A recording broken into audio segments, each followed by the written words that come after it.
Hey guys, the following clip is about solving simultaneous equations using the substitution rule. Enjoy! When we do simultaneous equations, there's two ways of doing them. The first one is the elimination method, and the second one is the substitution method.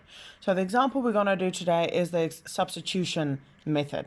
So what we need to do is for at least one of them, we need to make the subject, so the thing that's on the left-hand side of my equal sign, I need to make that either x or y on its own. In this example, lucky for us, one of the equations is already in that format. So this is quite easy to work with.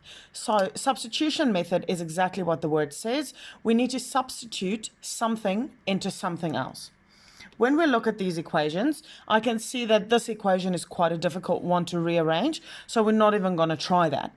We already have this one rearranged so that the x or the y is the subject of my equation. So what I need to do now is I need to substitute everything that is written after my equal sign. So this means 3x plus 1 gives me the value of y. In this equation, we have a y as well. Because y is equal to 3x plus 1, we can substitute this into y's place so that we only work with x's so that we can find the value of x. So step 1 is substitute. I'm going to rewrite this equation. 9x minus 2y is equal to 4.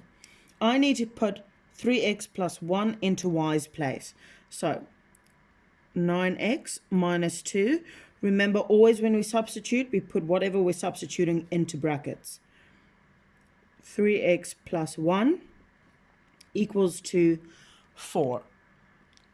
Now that I've got my new equation I need to work with, I first of all need to get rid of the brackets because we don't like working with brackets in algebra. Get rid of the brackets and then simplify.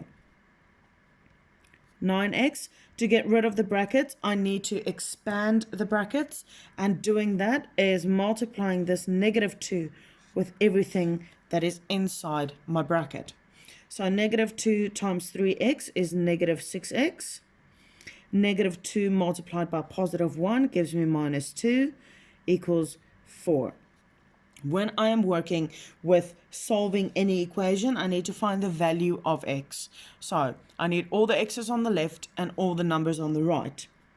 So I've got 9x minus 6x is equal to 4. This negative 2 needs to go to the other side. How do I do that? When I take it over the equal sign, this negative turns into a positive. So it becomes plus 2. 9x minus 6x is 3x equals to 4 plus 2 is 6. Now I need to get rid of this 3 by doing the opposite of what is happening now, and that would be dividing by 3. So x is equal to 2. Now that I have my first value for my first unknown, simultaneous equations means I need two values, two unknowns. I've got the one, now I need the other one.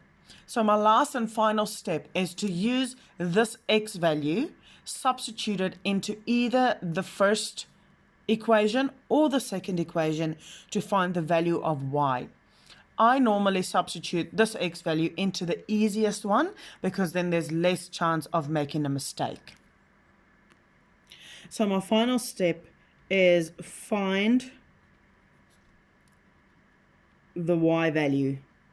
I'm going to use my first equation since that is the easiest one. So I'm going to rewrite that, y equals 3x plus 1. And now I need to use the x equals 2 that I found in my first step, substitute that into x's place to find the value of y. Remember, when we substitute, we always write it in brackets. So y is equal to 6 times 2, 3 times 2 is 6, sorry, plus 1 is equal to 7. Now I have the values of my two unknowns, and I have solved these two equations simultaneously using the substitution method. I hope this clip helped. If it did, please like this video, subscribe to my channel, and share it with anyone it might possibly benefit. If you've got any questions, please drop it in the comment section below, and I'll get back to you as soon as I can.